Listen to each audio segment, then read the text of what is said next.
turn 17, I managed to clear the Ziggurat, and then I cleared the Haunted Boneyard. I'm going to show these two fights. During the Ziggurat fight, after the Ziggurat fight, I got the Witch Doctor's skull headdress. Not the best helmet, but it gives fearsome and +1 resistance, so it's still useful. So I switched the other helmet I had, which gave +1 defense, gave it to my Theocrat, because I think the fearsome is quite useful on my rogue. And then I received Mundane Traveler's Cloak of Divine Joy, so +40 protection on frost, fire, and shock, which is not, again, the best the best armor I can get, given that we are playing Warlord and Theocrat, and they don't have access to this, and they're dwarves. But still nice, and I got 300 gold, so I took this instead of 500 gold. I also leveled up during after the Ziggurat, and so I took Total Awareness. So now I've got one of the best ability of the rogue. And then during the Haunted Boneyard fight, I got the Drago's Swordcatcher shield, which gives shield and +2 defense, so pretty nice. So to prepare for the Ziggurat fight, I took Counter Poison and Break Control. Break Control is also useful. This is the Theocrat of Marcus. Counter Poison is not, but I thought it would be pretty useful versus the Ziggurat, because they had a lot of blight damage. And you will see also I had a strategy where I needed to minimize the damage. For my Theocrat, I took Strong Will to prepare for the Ziggurat fight, which will also be useful versus Marcus, Evangelists, and Theocrats range damage. So let's have a look at the Ziggurat fight. It was a fight where it was quite important to pick the right units. Where yeah, I did in one go, actually. Forgot. It was important to pick the right units, so I took obviously my leader and my hero, and the shock trooper, my tier 3 unit. But I also picked Friendling Scaper, because the Nagas, the Matriarches, the Slither, they've got 40% frost weakness, so they can relatively easily be frozen, which is quite useful, and also good to have a range unit. And I took the Blight Doctor for the cure disease mainly, also partly for the weakening, but actually it's not very strong because they all have blight resistance, so the blight damage is not very strong, but I thought the cure disease would be good, and it's also good to have another range unit. And then finally I took the Crow, so I didn't pick the where is it? The Raider, because I think it's better to have more range units than hit units, and it's when you have tanky units, you need them to be really tanky and to also do a lot of damage, which is the case for my leader and for the shock trooper, but not for the Raider. And also the human priest, I didn't take him. Bestor Ironheart would be nice, but I thought the range damage is not that big, so that's not the best addition, especially because the Matriarches, they've got high resistance. And I went for the cuties, but the Blight Doctor is a bit debatable whether it was the right choice or not. I also took the Crow instead of a Raider or another Scaper. It's quite an important part of the plan because of its high mobility, and that's the reason I also needed Counter Poison, because the Crow with 40% blight protection is going to survive a lot longer versus the two units is trying to bait. So the two tier 4, the idea is to fight only 4 units and keep the 2 tier 4 for the end of the fight. Also, so it was a probable defeat assessment for this battle by the game. But I thought I've got guerrilla tactics, so I can retreat if I need. And so I decided to stay as much as possible close to the retreat line, so that I can escape if I need to. Ziggurat is pretty big, so it's easy to do a nice bait. The Matriarches are going to curse every two turn, usually, so you can play with that. So I positioned the crow there where it can bait the 2 tier 4 and the rest of my units out of range of the tier 4. And then the 4 other units are coming toward me. I used smites to start the fight. It's good to use a direct damage spell to start the fight, so that you don't have to expose your units to enemy fire. And I put it on the Reed Serpent to maximize damage because he has a lower resistance.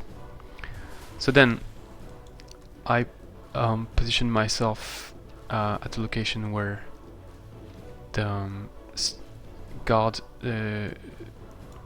Naga guard, can reach my leader, who has first strike, and I had put Touch of Faith on the leader to increase both the resistance, to reduce the blight damage, and increase the happiness to benefit from the cosmic event.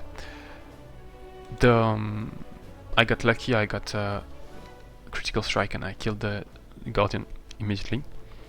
And then for the serpent, he moved. I didn't expect him to move that close actually, but he did, and did 6 damage to my Theocrat. It's not that much. Then I can kill him easily. And then I expect the Matriarches to try to charm the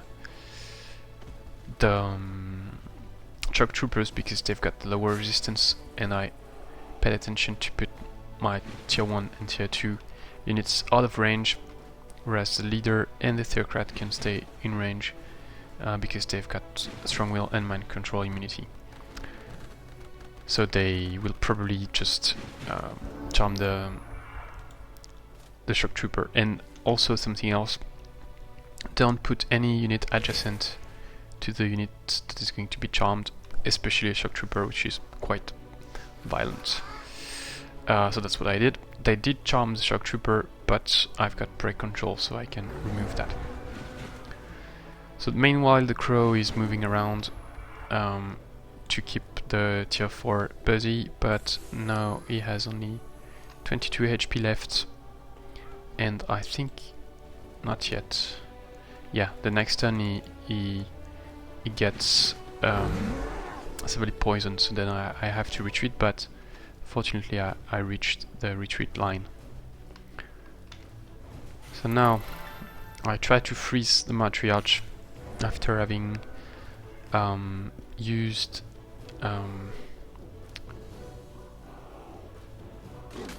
weakening on it. Actually I used weakening after. I should have used it before, which should have been much cleverer, because then it doesn't have resistance, happiness, so it's not lucky and higher chances of frozen.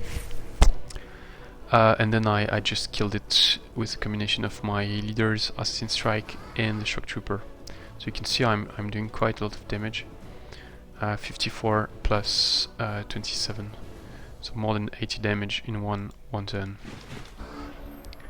The bad thing is I just wasted Assassin Strike, which would be more useful on the Glutton, because you really need to kill that beast pretty fast to avoid being swallowed whole. So then I finished the second Matriarch. My crow retreated and I've got only the door to deal with. Then the 2 tier 4, one is movement 28, the other 36. So one is moving 6 axes, the other 4. So I take advantage. They might move together, but here they don't. So I take advantage of that.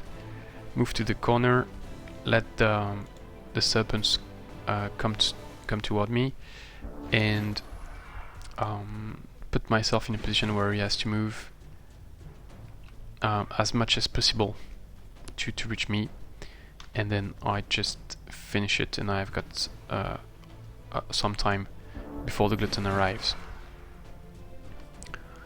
The Serpent has fearsome, so you also have to be cautious, and it's good to fight him in the middle of the map and not on the edges, where you could be pushed to retreat due to the fearsome. Also good to have 2 break controls, so that I can just remove the panicked if it happens. So here I used sprint to flank him with the Trojan Spear, and then again,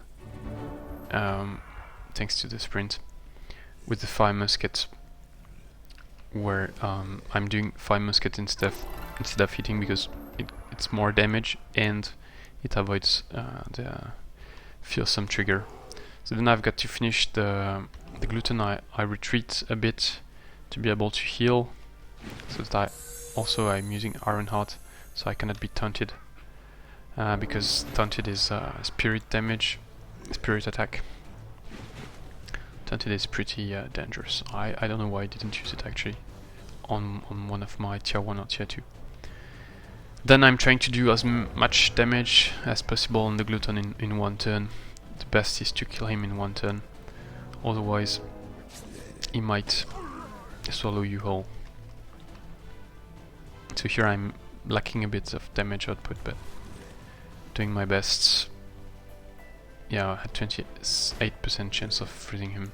Here I made a small mistake, moving the leader. Actually, a big mistake, but no consequences.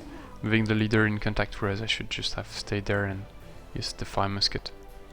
But fortunately, he's only 1 HP left, so he cannot attack me. Otherwise, he would die due to the Fire Strike. Finally, I finished the Glutton with my Theocrat to get the experience. Then next fight, Boneyard. I didn't have all my units because they didn't have enough movement points, so it was a bit more complicated than expected, but still pro, so I want to keep it, and it causes some trouble, plus the lucky causes some trouble. Also you have to pay attention to the chant of unlife, so just don't lose any units, or if you do, put a unit on the corpse to avoid that unit coming back against you. So here I had an opportunity to kill the Banshee by staying here short range, but then I would be in range of the Bone Collector and potentially of the Wraith. So I decided not to do that, and instead use my leader, Sun Spear, and then I think I made a mistake, because I think if I had used this, it would be dead, but I used the acid dart, and so it was 1 HP left. Then I could have sent the Shark Trooper there to kill it, or the Crow, but obviously the Crow would be dead. Then, plus there is a chance of lucky. But instead I decided it's better not to have all 5 units on me. So I put the Shock Trooper here, and that's the only unit this Bone Collector can reach, so then he will go there. And then potentially I can retreat, or anyway, the Shock Trooper should be able to deal with the Bone Collector.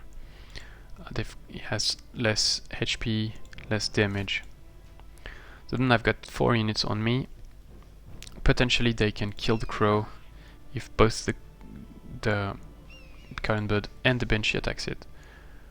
So I was concerned about that, but in the end the Banshee just uses Wail of Despair, moving the other units to try to stay out of range of the 5 units. I could have retreated, but I was a bit too committed at this stage to retreat, I think. So the Wraith attacks my leader, which could be bad. It could drain the casting point, but at the same time it's not such a big deal. So then here I'm in a bad position with my leader, so actually I cannot retreat because I don't have any action points left. 2 were used on the Wraith due to first strike, and the last one on the Bond Collector. And the Bond Collector can attack me with 10 to 14 damage, so if he's lucky I'm dead, especially with also the Wraith and the Carrion Bird. So I have to kill the Banshee.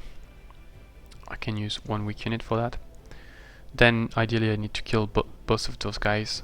They've got spirit weakness, I've got 2 spirit damage dealing units. I could kill the Wraith with this one, but then I'm stuck with this one, right? So I decided to first kill the Carrion Bird with the hero and then go for the Wraith with the Human Priest with a small chance of failure because of lack of damage. Also, to deal with this Bone Collector, I just moved away and hit the Wraith, because then he has only 32 movement points, so he doesn't have enough movement points left to reach me back. So I do take some damages, but it's fine. And that's usually a very good solution. If you've got a tanky unit, you can just retreat, and then the enemy units cannot follow you. And I was lucky also, so pretty good. But he was lucky too. The Goblin Blight Doctor is not very useful here because they all have 100% blight protection due to being undead. Alright, so now the Banshee is dead. The Carrion Bird is not, but then I can finish it with the Crow. And finally, to be sure, because if you remember, the Bone Collector alone could kill my leader, so to be sure it doesn't die, attack him with the Raider to drain his action points. Not necessary to use all 3 attacks. If I had drained just one or 2, but even 1 action points, it would have been enough, but I decided to be really sure, and it was fine because I had no fight after this and I could heal. Then I just retreat all my units, do some healing, and kill the Bone Collector. So that's it for this area of map. No, actually no, sorry. So I took the mana stash here, and yeah, I guess I'm going to move there. I keep these haste berries for when I come back. So here, several things interesting. First, our enemies didn't meet the giant dwelling. Second, my ally Gladys was around this area in the previous turn. Then he moved there. He saw the haste berries had been used 2 turns ago. And we see here that some cavern wall have been dug. So either it's a natural formation, which is possible, and actually quite likely, especially with this, or a prospector from Dread Reaper cleared this and is maybe still in the area, or he went back, maybe because he saw the tiger, so we don't know yet, but anyway, there was an enemy scout here. Then so you can see there is a lot of dirt cavern wall, and that would be very nice if I could clear it, but I don't have tunneling. But yeah, no, sorry, I'm not saying this, I realize. So I was thinking that maybe there was some untouchable here on this great farm, and then I could get a unit to do the tunneling, but untouchable are not concealed, so it should be Marauder and Swarm Darters in this. I might still get a free untouchable at the great farm, but I don't think that's likely. So my plan was to go there, charm the untouchable and etc., but there is no untouchable here. Okay, so then that's it for this part of the map. I might go for giant dwelling, especially if they stay here. I need to reduce my alignment, and it's a good strategic position.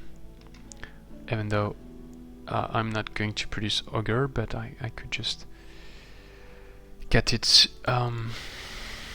as a vassal. So here, my secondary army tried to charm initiate and failed twice. I wasn't playing very well. I lost the Scoundrel, and then I attacked a second time. Tried to charm the initiate. Sorry, the Storm Sister failed, and then went for the Swordsman with the second bard and succeeded. 45% chance, I think.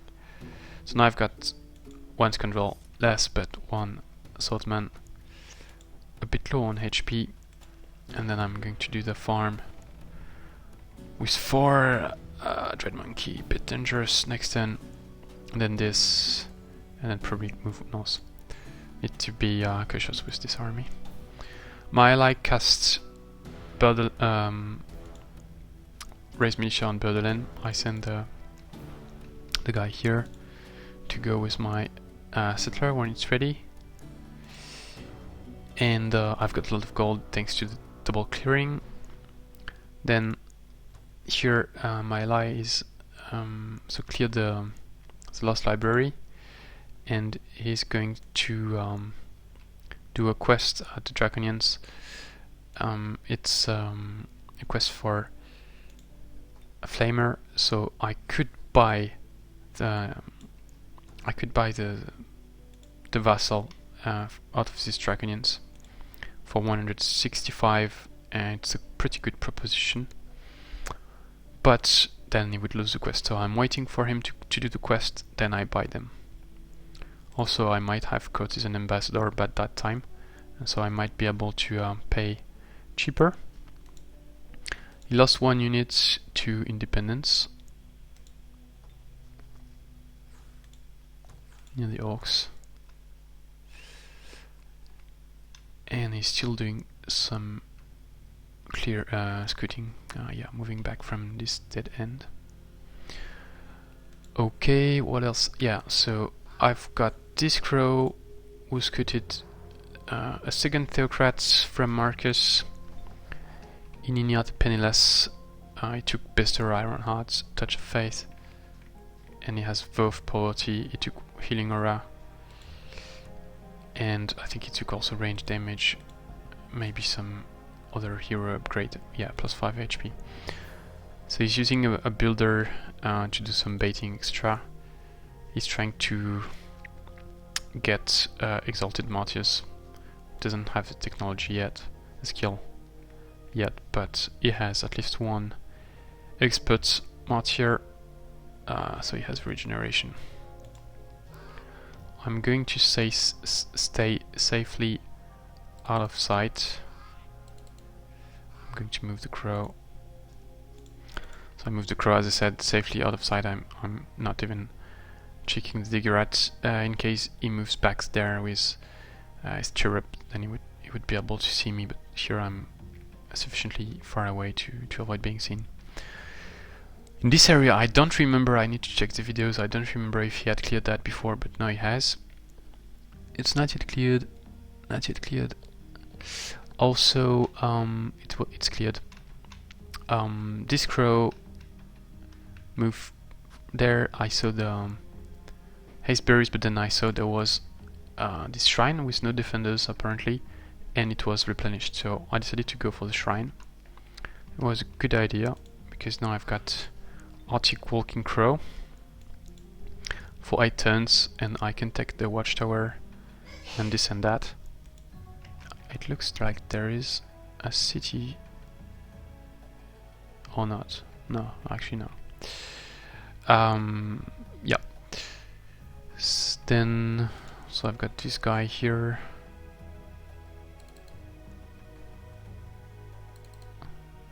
Checking if there are scouts from the enemy. Okay, and that's the end of the turn. Thanks for watching, and see you next turn.